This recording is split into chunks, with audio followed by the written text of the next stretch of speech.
हमारे आज के संदेश का शीर्षक है अपने पिता को प्रतिबिंबित करना। समझदार मसीही भी अक्सर पूछते हैं, परमेश्वर मुझसे क्या करवाना चाहता है?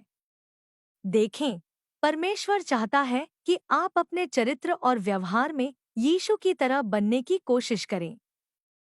यह इस जीवन में आप जो कुछ भी करते हैं, उससे अधिक महत्वपूर्ण है। इसलिए हम मसीह जैसे चरित्र और व्यवहार को विकसित करने के बारे में बात करने के लिए समय निकाल रहे हैं। इस विषय को परमेश्वर की सबसे बड़ी योजना के संबंध में समझा जाना चाहिए, या परमेश्वर ने हमें क्यों बनाया। प्रेम से प्रेरित होकर परमेश्वर ने हमें उस पर विश्वास के माध्यम से उसके पवित्र, धर्मी पुत्र और पुत्रियां बनने के लिए बनाया है। इफिसियों अध्याय 1 आयत 4 और 5। सर्वशक्तिमान परमेश्वर ने मनुष्य को अपनी आत्मा द्वारा उनमें वास करने की क्षमता के साथ बनाया और फिर अपने चरित्र को हमारे आस पास की दुनिया में प्रतिबिंबित किया, जब हम उसके साथ प्रेमपूर्ण संबंध में रहते हैं। जब हम अपने बनाए जाने के उद्देश्य को पूरा करते हैं, तो यह परमेश्वर के लिए महिमा और सम्मान लाता है। आफिसियों अध्याय 1 आयत 12। इससे पहले कि हम आगे बढ़े, हमें इस प्रश्न का उत्तर देने की आवश्यकता है। मनुष्य अनंत, सनातन और परात्पर परमेश्वर की महिमा को कैसे व्यक्त कर सकता है? हमें यह समझना चाहिए कि परमेश्वर के पास गैर संचारी गुण और संचारी गुण दोनों हैं। परमेश्वर के गैर संचारी गुण वे हैं जो सर्वशक्तिमान परमेश्वर के रूप में उसके आवश्यक अस्तित्व और व्यक्तित्व से संबंधित है। वे एक ही है, उसका सनातन अस्तित्व, उसकी अपरिवर्तनीयता, वह अनंत रूप से एक ही है, उसकी सर्वव्यापीता, वह हर जगह मौजूद है, वह परम प्रधान और सारी शक्ति का मालिक है। परमेश्वर के संचारी गुणों को आम तौर पर उसके नैतिक गुण कहा जाता है: धार्मिकता, पवित्रता, न्याय, दया, भलाई, धैर्य, धीरज, प्रेम। परमेश्वर के पुत्र और पुत्रियां इन गुणों को प्रदर्शित कर सकते हैं और करना भी चाहिए। पहला पत्रस अध्याय 1 आयत 15 और 16, इफिसियों अध्याय 5 आयत 1 आदि। यहाँ एक और सवाल है, हमारे आस पास की दुनिया में परमेश्वर के चरित्र को प्रतिबिंबित करने के लिए यीशु की तरह बनने की कोशिश कैसे की जा सकती है? जब यीशु पृथ्वी पर था, तो उसने हमें दिखाया कि परमेश्वर के पुत्र और पुत्रियां कैसी दिखती हैं। यीशु देहधारी परमेश्वर है, जो परमेश्वर होते हुए भी एक मनुष्य बना। यीशु उसकी मनुष्यता में परमेश्वर के परिवार के लिए नमूना है। रोमियो अध्याय 8 आयत 29। यीशु एक मनुष्य के रूप में अपने पिता को पूरी तरह से महिमा दे रहा था। वह अपने स्वर्गीय पिता के प्रति आज्ञाकारी था और अपने वचनों और कार्यों के माध्यम से अपने पिता को अपने आस पास की दुनिया के प्रति प्रतिबिंबित करता था। यूहन्ना अध्याय 14 आयत 9 और 10। पिछले सप्ताह हमने कहा कि उसकी सेवकाई के दौरान यीशु का एक प्राथमिक उद्देश्य उसके क्रूस पर चढ़ने से पहले परमेश्वर को एक प्रेममय पिता के रूप में पेश करना था, जो अपने बेटों और बेटियों की परवाह करता है। उस संदेश में हमने पर्वत पर यीशु के उपदेश का उल्लेख किया, जिसे यीशु ने अपनी सेवकाई के आरंभ में प्रचार किया था। यह उस बात का एक प्रतिनिधि नमूना है जो यीशु ने अपनी 3 से अधिक वर्ष की सेवकाई के दौरान सिखाया था। मत्ती अध्याय 5 आयत 7। पिता का उल्लेख करने के लिए यीशु के शब्दों पर ध्यान दें। अपने प्रकाश को दूसरों के सामने चमकने दें, तब वे आपके द्वारा किए गए अच्छे कामों को देखेंगे और वे स्वर्ग में तुम्हारे पिता की स्तुति करेंगे। मत्ती अध्याय 5 आयत 16। इसके बाद यीशु ने पिता परमेश्वर का उल्लेख इस संदर्भ में किया कि पिता लोगों के साथ कैसा व्यवहार करता है। यीशु ने अपने सुनने वाले लोगों को पिता की तरह व्यवहार करने के लिए प्रोत्साहित किया। इस तरह हम उसे प्रतिबिंबित करते हैं। मत्ती अध्याय 5 44 और 48। लेकिन मैं कहता हूँ, अपने दुश्मनों से प्यार करो, जो आपको सताते हैं, उनके लिए प्रार्थना करें। इस तरह आप स्वर्ग में अपने पिता की सच्ची संतान के रूप में कार्य करेंगे, क्योंकि वह अपनी धूप बुरे और भले दोनों को देता है और धर्मी और अन्यायी दोनों पर वर्षा भेजता है। जैसे तुम्हारा स्वर्ग का पिता सिद्ध है, वैसे ही तुम भी सिद्ध बनो। जिस यूनानी शब्द का अनुवाद सिद्ध किया गया है उसका अर्थ पूर्ण है और इसका अनुवाद पूर्ण या परिपक्व किया जा सकता है। यह एक ऐसे शब्द से आता है जिसका अर्थ है एक निश्चित बिंदु या लक्ष्य के लिए निर्धारित करना। हमारा लक्ष्य परमेश्वर के पुत्रों और पुत्रियों के रूप में परिपक्वता में बढ़ना होना चाहिए, जो यीशु की तरह हैं और जो हमारे स्वर्गीय पिता को पूरी तरह से प्रतिबिंबित करते हैं, जैसा कि यीशु ने अपनी मनुष्यता में किया था। मत्ती अध्याय 5 आयत 48। इसलिए तुम्हें सिद्ध होना चाहिए, क्योंकि तुम्हारा स्वर्गीय पिता सिद्ध है, अर्थात सद्गुण और खराई की उचित ऊंचाई तक पहुंचकर मन और चरित्र में भक्ति की पूर्ण परिपक्वता में विकसित होना।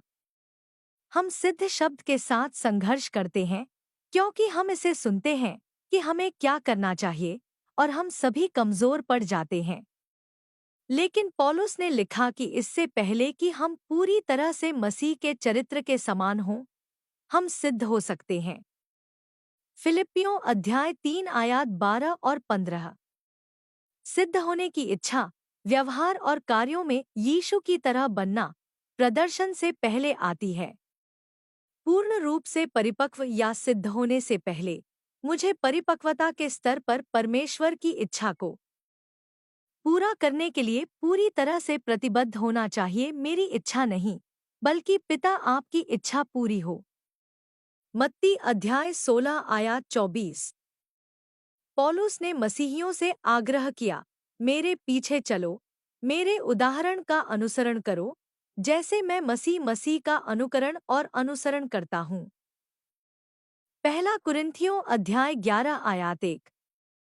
फिर भी पौलुस ने यह भी लिखा, इसलिए परमेश्वर का अनुकरण करो, उसकी नकल करो और उसके उदाहरण का अनुसरण करो, जैसे प्यारे बच्चे अपने पिता का अनुकरण करते हैं।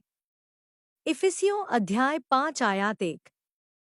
पौलुस समझ गया कि यीशु ने एक मनुष्य के रूप में हमें दिखाया कि कैसे परमेश्वर के पुत्र और पुत्रियां पिता को उनके जीने के तरीके से प्रतिबिंबित करते हैं।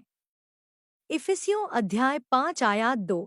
मसीह के उदाहरण का अनुसरण करते हुए दूसरों के लिए प्रेम से भरा जीवन बिताएं, जिसने आपसे प्रेम किया और आपके पापों को दूर करने के लिए बलिदान के रूप में खुद को दे दिया।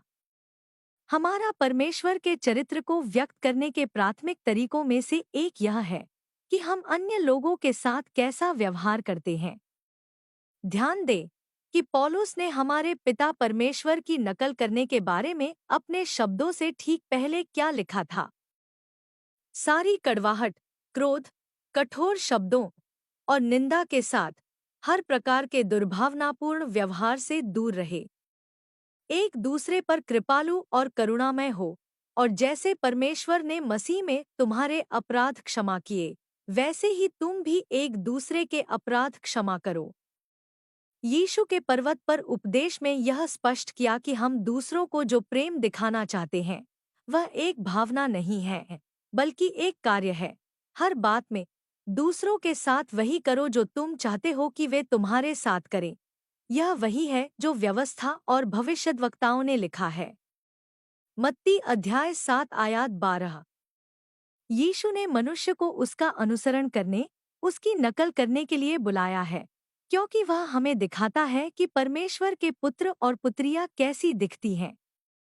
लोगों को अपने जैसा बनने के लिए बुलाने के संदर्भ में यीशु ने कहा कि वह नम्र और दीन है। मेरा जुआ अपने ऊपर ले लो, मेरे अधीन हो जाओ और मुझसे सीखो, मेरा उदाहरण और शिक्षा ग्रहण करो, क्योंकि मैं नम्र और हृदय से दीन हूँ, और तुम अपने प्राण में विश्राम पाओगे। मत्ती अध्याय 11 आयत 29। जो व्यक्ति नम्र है वह खुद को परमेश्वर के सेवक और मनुष्य के सेवक के रूप में देखता है। नम्र व्यक्ति कोमल होता है, अपने गुस्से को नियंत्रित करता है और दूसरों के साथ वैसा ही व्यवहार करता है जैसा वह व्यवहार अपने लिए चाहता है। कई हफ्तों से हम यह बात कह रहे हैं कि नम्रता और दीनता में यीशु के उदाहरण का अनुसरण करने के लिए हमें अपने आप में स्वार्थ और गर्व को पहचानना और उससे निपटना चाहिए। आदम के पाप के कारण हम सभी खुद को पहले रखने और खुद को ऊंचा करने की प्रवृत्ति के साथ पैदा हुए हैं। हम खुद को ऊंचा करने के प्राथमिक तरीकों में से एक दूसरों का न्याय करने के की चाहत रखते हैं। दूसरों का न्याय करने का उत्कृष्ट अंश पर्वत पर उपदेश में पाया जाता है। मत्ती अध्याय 7 आयात 1 और 5। इस संदेश में हम इस मुद्दे को संबोधित करना शुरू करने जा रहे हैं ताकि हमें मसीह समानता में बढ़ने में मदद मिल सके। हम एक ऐसी संस्कृति में रहते हैं जहां पाप बहुत अधिक मात्रा में मौजूद है और लोग एक दूसरे का न्याय करते हैं। लेकिन क्या हमें पाप का न्याय नहीं करना चाहिए? इस दुविधा को और बढ़ाने के लिए हम सभी अन्य लोगों में ऐसी चीजें देखते हैं जो हमें पसंद नहीं है। क्या वह गलत है? क्या यह अन्याय नहीं है? न्याय करने का संबंध इस बात से है कि हम अन्य लोगों का आकलन कैसे करते हैं। नए नियम में अनुवादित न्याय शब्द का अर्थ है मानसिक या न्यायिक रूप से भेद करना या निर्णय करना। निहितार्थ से इसका अर्थ है कोशिश करना, निंदा करना या दंड देना। हम इसे इस तरह से कह सकते हैं, न्याय करने का अर्थ है एक राय बनाना क्योंकि आप कुछ या किसी को आपसे या उस मानक से अलग देखते हैं जिसके द्वारा आप रहते हैं। न्याय करना हमेशा नकारात्मक नहीं होता है। हम किसी रेस्टोरेंट में किसी प्रतियोगिता, किसी इवेंट या भोजन की रेटिंग यानी फैसला कर सकते हैं। जब हम कहते हैं वह सुंदर है या वह बहुत अच्छा काम कर रहा है, तो हम उस व्यक्ति का आकलन कर रहे हैं। हम में से अधिकांश को मदद की आवश्यकता तब नहीं होती है जब हम उन चीजों को देखते हैं जिन्हें हम अन्य लोगों में पसंद करते हैं, बल्कि जब हम अन्य लोगों में उन चीजों को देखते हैं जिन्हें हम पसंद नहीं करते हैं या जिन्हें हम गलत मानते हैं। न्याय करना, जिस तरह का न्याय करना पापपूर्ण हो सकता है, मूल रूप से दूसरों के साथ दोष ढूंढना है। हम सभी उन चीजों को देखते हैं जो दूसरों में गलत हैं। इसे हम दरकिनार नहीं कर सकते। कुछ मामलों में हमें यह करना चाहिए। दोषों की दो सामान्य श्रेणियां हैं जिन्हें हम दूसरों में देखते हैं, नैतिक मुद्दे और गैर नैतिक मुद्दे। एक नैतिक मुद्दा एक पाप का मुद्दा है, कुछ ऐसा जो परमेश्वर कहता है वह गलत है। उस स्थिति में हमारी राय या निर्णय नैतिक मुद्दों पर परमेश्वर के विचारों के समान होनी चाहिए। एक गैर नैतिक मुद्दा कुछ ऐसा है जिस पर परमेश्वर का वचन बाइबल चुप है, कुछ ऐसा जो व्यक्तिगत रूप से हमें पसंद नहीं है या हम व्यक्तिगत रूप से मानते हैं कि वह गलत या सही है। जैसा कि पहले उल्लेख किया गया है, यीशु ने पहाड़ पर उपदेश में दूसरों का न्याय करने पर उत्कृष्ट कथन दिया जब उसने कहा, न्याय मत करो, अन्यथा तुम्हारा भी न्याय किया जाएगा। क्योंकि जिस रीति से तुम औरों का न्याय करते हो, उसी रीति से तुम्हारा भी न्याय किया जाएगा, और जिस नाप से तुम नापते हो, उसी से तुम्हारे लिए नापा जाएगा। मत्ती अध्याय 7 आयात 1 और 2। यीशु ने हमें न्याय न करने के लिए नहीं कहा। इसके बजाय उसने हमें यह भी बताया कि कैसे न्याय करना है। आप किस माप के साथ न्याय करते हैं, इसका मतलब है कि आप कैसे न्याय करते हैं। माप उस मानक को संदर्भित करता है जिसका उपयोग आप अपनी राय बनाने के लिए करते हैं। यीशु ने कहा कि आप दूसरों का न्याय करने के लिए जिस माप का उपयोग करते हैं, उसके साथ आपका न्याय किया जाएगा। इस अनुच्छेद में यीशु आलोचनात्मक न्याय के खिलाफ चेतावनी देता है, जहां हम किसी अन्य व्यक्ति में दोष पाते हैं और उनके साथ श्रेष्ठता की स्थिति से निपटते हैं, एक न्यायाधीश की तरह जो हर किसी से श्रेष्ठ है अदालत में, और दोषी की निंदा करने और घोषित करने की शक्ति हम में है। यदि यीशु का मतलब था कि हम न्याय नहीं कर सकते या चीजों के बारे में राय नहीं बना सकते, तो हम मत्ती अध्याय 7 आयत 6 का पालन नहीं कर सकते हैं, जो कहता है कि सूअरों के सामने अपने मोती मत फेंको, या मत्ती अध्याय 7 आयत 15, जो कहता है कि झूठे भविष्यद्वक्ताओं से सावधान रहो। अगले 3 वचनों में मत्ती अध्याय 7 आयत 3 और 5, यीशु ने उस प्रकार के न्याय का वर्णन किया जो हमें नहीं करना है। तू अपने भाई की आंख में जो तिनका है उसे क्यों देखता है, परंतु अपनी आंख में जो लट्ठा है उस पर ध्यान नहीं देता है? या तुम अपने भाई से कैसे कह सकते हो कि जब तेरी ही आंख में लट्ठा है तो मैं तेरी आंख से तिनका निकाल दूं? तुम कपटी हो, पहले अपनी आंख से लट्ठा निकालो, और फिर तुम अपने भाई की आंख से लट्ठा निकालने के लिए स्पष्ट रूप से देखोगे। मत्ती अध्याय 7 आयत 3 और 5। कुछ पॉइंट्स पर ध्यान दें। किसी व्यक्ति के जीवन में एक समस्या होती है। यीशु यह नहीं कहता है कि यह एक नैतिक या गैर नैतिक मुद्दा है। यीशु उस व्यक्ति का न्याय नहीं करता है जिसके पास समस्या है। वह इस मुद्दे पर ध्यान देने वाले से निपटता है। यीशु ने उस मनुष्य से 2 प्रश्न पूछे जिनका उद्देश्य उस व्यक्ति के उद्देश्यों को उजागर करना था। आप दूसरे आदमी के दोषों को क्यों देख रहे हैं और अपने दोषों पर क्यों नहीं इस बारे में बात कर रहे हैं? आपको उसके जीवन में बोलने का क्या अधिकार है? आयत 4। जो व्यक्ति किसी के धब्बे को देखता है वह दूसरे व्यक्ति की भलाई के लिए दोष को इंगित करता हुआ प्रतीत होता है, लेकिन यह उसका पूर्ण उद्देश्य नहीं हो सकता है, क्योंकि यीशु उसे पाखंडी कहता है। आयत 5। यहाँ पर जिस यूनानी शब्द का अनुवाद पाखंडी किया गया है उसका अर्थ है एक कर्ता। एक पाखंडी एक मंच अभिनेता या कोई भूमिका निभा रहा है। एक पाखंडी उन गुणों को प्रदर्शित करता है जो उसके पास वास्तव में नहीं है। इस मामले में ऐसा लगता है कि एक आदमी दूसरे के अच्छे के लिए दोष की ओर इशारा कर रहा है, लेकिन यीशु ने कहा, यदि आपकी सच्ची चिंता धार्मिकता है, तो आप अपने पास जो है उससे क्यों नहीं निपटते, यानी अपने दोष पर दृष्टि करें। मत्ती अध्याय 7 आयत 5। यीशु न्याय करने या राय बनाने के साथ मुद्दा नहीं उठा रहा था, या यह विश्वास करने के साथ कि दूसरा आदमी जो कर रहा है वह गलत है। यीशु न्याय के पीछे के मकसद से निपट रहा था। यीशु श्रेष्ठता की स्थिति से दूसरों के कठोर न्याय के खिलाफ चेतावनी दे रहा था। इस साथी ने खुद को ऊंचा किया। उसने खुद को दूसरे आदमी पर श्रेष्ठता की स्थिति में रखा। आपको समस्या है और मुझ में नहीं, और मैं आपको ठीक करने के योग्य हूँ। हमें यह महसूस करना होगा कि खुद की तुलना में दूसरों में दोषों को पहचानना और निंदा करना बहुत आसान है, और हम सभी में दूसरों में चीज़ों को गंभीर रूप से न्याय करने की एक स्वाभाविक प्रवृत्ति है जो हम स्वयं करते हैं, और फिर खुद में एक ही गुण को बहाना या सही ठहराना। रोमियो अध्याय 2 आयत 1। राजा दाऊद एक विवाहित स्त्री के साथ सोया और वह गर्भवती हो गई। दाऊद ने जो किया था उसे ढकने के लिए एक विस्तृत योजना उसने तैयार की।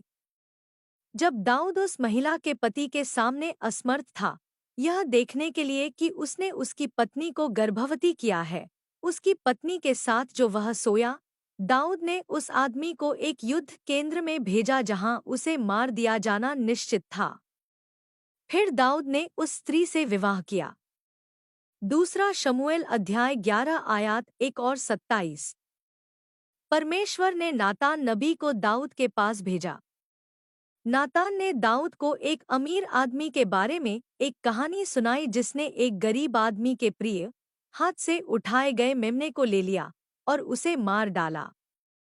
दाऊद क्रोधित हुआ और उसने अमीर आदमी को उसकी चोरी और दया की कमी के लिए मारने की मांग की। नातान ने उत्तर दिया, तू वह मनुष्य है। दूसरा शमूएल अध्याय 12 आयत 1 और 7। दूसरों में दोष खोजना खुद को ऊंचा करने का एक तरीका है। आप में कोई समस्या है जो मुझ में नहीं है, या कोई समस्या है यह मुझसे भी बदतर है, तो मैं तुमसे बेहतर हूँ। अगर मैं तुम्हें ठीक कर सकता हूँ, तो मैं तुमसे बेहतर हूँ। जब हम दूसरों में दोष देखते हैं, तो हम अक्सर अपने मन में श्रेष्ठता की स्थिति से शुरू करते हैं। मैं कभी भी ऐसा मूर्खतापूर्ण काम नहीं करूँगा। लेकिन बाइबल यह स्पष्ट करती है कि हम सभी एक ही तरह की गलतियां और इससे भी बदतर करते हैं। पहला कुरिन्थियों अध्याय 10 आयात 12 और 13, गलातिया अध्याय 6 आयात 1। हम यह मानकर खुद को आगे बढ़ाते हैं कि जब हमारे पास सभी तथ्य नहीं होते हैं, तो हम स्थितियों का आकलन करने के लिए योग्य होते हैं। हम तथ्यों को प्राप्त करने या परिस्थितियों को समझने के लिए समय निकाले बिना न्याय करने के लिए भागते हैं। जैसे, कितनी शर्म की बात है तथ्यों को सुनने से पहले सलाह देना। नीतिवचन अध्याय 18 आयात 13। जो अपना मामला पहले बताता है वह सही लगता है, जब तक कि उसकी सच्चाई सामने नहीं आती। नीतिवचन अध्याय 18 आयात 17। कई लोगों ने यीशु को मसीहा के रूप में खारिज कर दिया क्योंकि वह गलील से आया था, न कि बेतलहम से। उन्होंने सभी तथ्यों के बिना एक निर्णय लिया। यूहन्ना अध्याय 7 आयात 41 और 42। लोगों का न्याय करने और उनके बारे में हम कैसे बात करते हैं, इसके बीच एक संबंध है मेरे भाइयों। एक दूसरे के बारे में बुरा न बोलो या एक दूसरे पर दोष न लगाओ। वह जो किसी भाई को बदनाम करता है, उस पर झूठा आरोप लगाता है या अपने भाई का न्याय करता है, वह व्यवस्था को बदनाम और उसकी आलोचना कर रहा है और व्यवस्था का न्याय कर रहा है। लेकिन यदि आप व्यवस्था का न्याय करते हैं, तो आप व्यवस्था का अभ्यास करने वाले नहीं, परंतु इसकी निंदा करने वाले हैं। याकूब अध्याय 4 आयात 11। परमेश्वर की व्यवस्था हमें दूसरों के साथ वैसा ही व्यवहार करने के लिए कहती है जैसा हम अपने लिए चाहते हैं। याकूब अध्याय 2 आयात 8, लेव्य व्यवस्था अध्याय 19 आयात 18, मत्ती अध्याय 7 आयात 12। हम में से कोई भी नहीं चाहता कि लोग हमारे बारे में गंभीर रूप से बोलें, हमें अपमानित करें या खारिज करें। मुझे एहसास है कि हमें समस्याओं के बारे में बात करनी पड़ती है और समस्याओं में अक्सर अन्य लोग शामिल होते हैं। लेकिन हमें इस बात से अवगत होने की आवश्यकता है कि दूसरों के बारे में हमारी बात अनावश्यक रूप से नकारात्मक है, क्या गलत है उनके बारे में, उनकी गलतियों और कमियों जो सीधे समस्या से संबंधित नहीं हैं। आप कितनी बार किसी ऐसे व्यक्ति के बारे में टिप्पणी करते हैं जिसे आप नहीं जानते हैं, जिसका आपसे या आपके जीवन से कोई लेना देना नहीं है? जैसे स्टोर में कोई ऐसा व्यक्ति जिसका लुक आपको पसंद नहीं है। देखें, वह व्यक्ति भी परमेश्वर के लिए मूल्यवान है।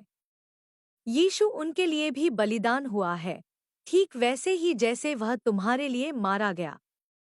न्याय करने पर यीशु के कथन का संदर्भ हमें अंतर्दृष्टि देता है कि हमें कैसे न्याय करना है।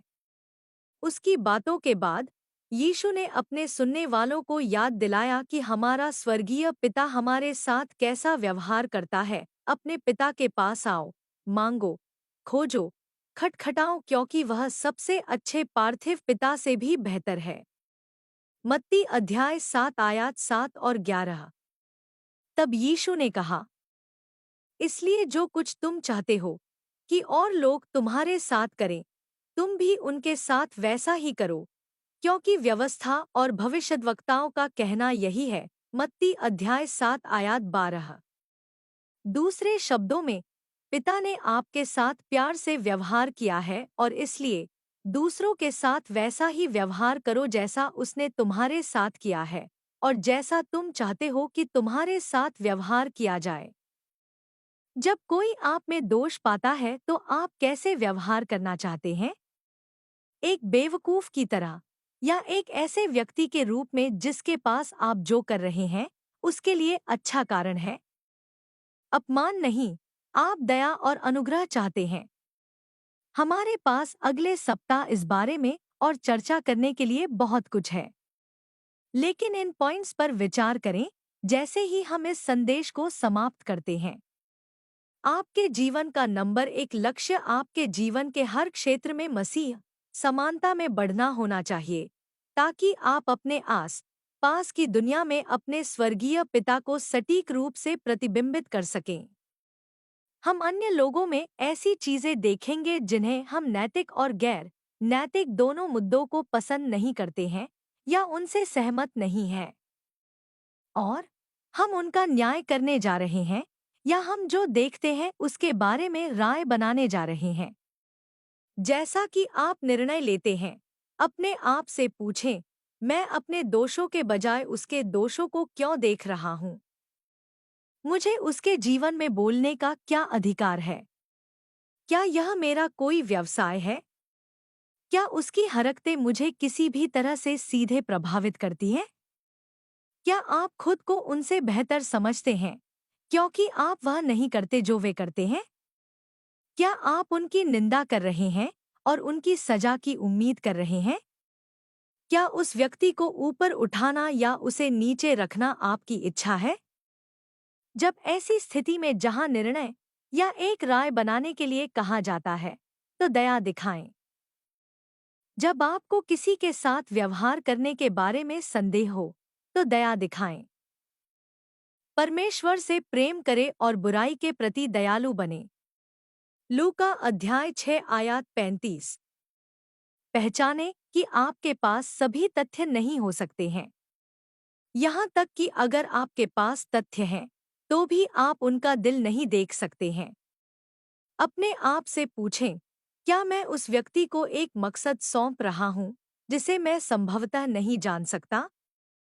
अगर आपको लगता है कि कोई कुछ हास्यास्पद कर रहा है, तो क्यों ना मान ले कि उनके पास इसके लिए एक अच्छा कारण है। यदि आप किसी के बारे में कुछ बुरा सुनते हैं, तो इसे मना कर दें या उसमें अच्छाई ढूंढें। अगले हफ्ते मिलते हैं। प्रभु आप सभी को आशीष दें। आमीन।